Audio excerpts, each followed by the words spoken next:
దేవుని పరిశుద్ధ నామానికి స్తోత్రం కలుగును గాక. ఈ దినముకైన దేవుని వాక్యంను చూద్దాం. మత్తయి సువార్త 12వ అధ్యాయము 32వ వచనంలో మనం చూసినట్లయితే, మనుష్య కుమారునికి విరోధముగా మాట్లాడు వానికి పాప క్షమాపణ కలదు కానీ పరిశుద్ధాత్మకు విరోధముగా మాట్లాడు వానికి ఈ యుగమందైనను రాబోయే యుగమందైనను పాప క్షమాపణ లేదు. ఇక్కడ మనుష్య కుమారుడు అని చెప్పబడి ఉన్నది మన గురించి కాదు, ఇక్కడ యేసు ప్రభు గురించి అని మనం చూస్తున్నాం. మనుష్య కుమారునికి విరోధముగా మాట్లాడు వానికి పాప క్షమాపణ కలదు. ఇది ఎప్పుడు చెప్పబడిన మాట అంటే, యేసు ప్రభు భూమి మీద సంచరిస్తూ ఉన్నప్పుడు, ఆయన మానవుడిగా ఉన్నప్పుడు ఆయన అంటున్నాడు, నాకు విరోధంగా మాట్లాడితే మీకు పాప క్షమాపణ ఉంటుందని. కానీ ఇప్పుడు ఒకవేళ 2000 సంవత్సరం తర్వాత ఒకవేళ ఆలోచిస్తే, ఈరోజు యేసు ప్రభు ఒక మానవుడిగా భూమి మీద ఆయన సంచరించలేదు. ఆయన మరణించి, ఆయన మరణంను జయించి, ఆయన పరలోకానికి వెళ్ళిన అక్కడ తండ్రి యొక్క కుడి పార్శ్వంలో ఆయన కూర్చున్నాడు అని మనం చూస్తున్నాం. అంటే హీఈస్ గాడ్, ఆయన దేవుడుగా ఉన్నాడు ఈరోజు. అందుకని మనం ఈ వాక్యంను చూసుకొని మనం ఏమైనా దేవుని గురించి, యేసు గురించి మాట్లాడవచ్చు అని మనం చెప్పలేం. అంటే మనకు క్షమాపణ ఉంటుందో ఉండదో మనకు తెలియదు. అందుకని మనం జాగ్రత్తగా తండ్రి గురించి అయినా సరే, కుమారుని గురించి అయినా సరే, పరిశుద్ధాత్మ గురించి అయినా సరే మనము దూషణము మాట్లాడకుండా ఉండడము చాలా చాలా ముఖ్యం. అందుకే ఇక్కడ నెక్స్ట్ రాయబడి ఉంది, పరిశుద్ధాత్మకు విరోధముగా మాట్లాడు వానికి ఈ యుగమందైనను రాబో యుగమందైనను పాప క్షమాపణ లేదు. మనకు అదే రీతిగా ఒకవేళ పరిశుద్ధాత్మకు విరోధంగా దూషణం ఈరోజు ఒకవేళ మనం చూస్తే మన ఇండియా దేశంలో, మన తెలుగు రాష్ట్రంలో చాలా జరుగుతుంది కదండి. ఒకరి మీద ఒకరు చెప్పడము, ఒకరు పరిశుద్ధాత్మ అని చెప్పడము, ఒకరు పరిశుద్ధాత్మ కాదు అని చెప్పడము, ఒక్కొక్కరు పరిశుద్ధాత్మ దయ్యం అని చెప్పడము, అదని చెప్పడం, ఇదని చెప్పడం. నేనైతే ఏ విషయంలో నేను జోక్యం చేసుకోను.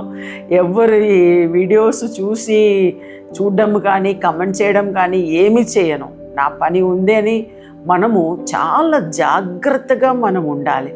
మనము ఆలోచనలో కానీ, మన నోటి మాటలో కానీ ఇంకొకరిని తీర్పు తీర్చడానికి మనం చాలా జాగ్రత్తగా ఉండాలి. అది పరిశుద్ధాత్మ కావచ్చు, అది పరిశుద్ధాత్మ కాకపోవచ్చు. అది పరిశుద్ధాత్మ కాదంటే ఒక ప్రార్థన చేసి విడిచిపెట్టండి. అది దేవుడు తీర్పు తీరుస్తాడు, దేవుడు చూసుకుంటాడు. అందుకే మనం చాలా జాగ్రత్తగా ఉండి మనం ఈ రోజుల్లో మన విశ్వాసమును మనం కాపాడుకోవాలి. మనం ఒక ఆత్మను చాలా జాగ్రత్తగా మనం కాపాడుకోవాలి.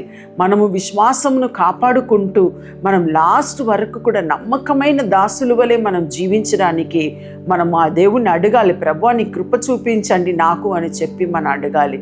ఆ రీతిగా మనము పరిశుద్ధంగా దేవునికి ఇష్టలుగా మనం జీవించడానికి మనం ప్రయత్నిద్దాం. దేవుడు మనకు తోడుగా ఉంటాడు. అంటే మనము ఎవరిని తీర్పు తీర్చకుండా ఉండడము మనకు చాలా మంచిది. ఆ రీతిగా మనం ఉంటే దేవుడు మనతో ఉండి మనల్ని నడిపిస్తాడు. మనం ప్రార్థన చేసుకుందాం. ప్రభువా, ఇదిగో యుగ సమాప్తి వరకు మీతో ఉంటానని సెలవిచ్చారు ప్రభువా.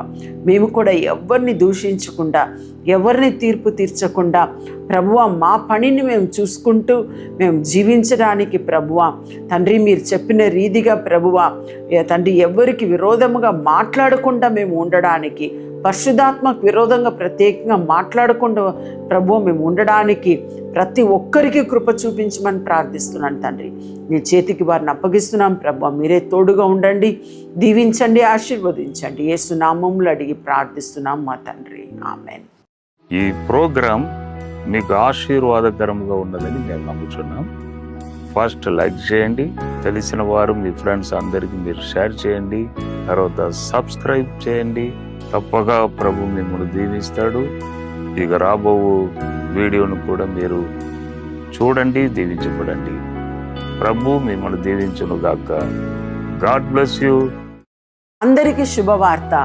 ప్రతి ఆదివారము 4 గంటల నుండి 6 గంటల వరకు కూడా వరంగల్లో గొర్రెకుంటలో గిఫ్ట్ ఆఫ్ జీసస్ వర్షిప్ సెంటర్లో ప్రార్థన కూడిక జరుగుతుంది. మీరు పాల్గొనండి, ఇతరులకు షేర్ చేయండి. ప్రభు మిమ్మల్ని దీవించును గాక.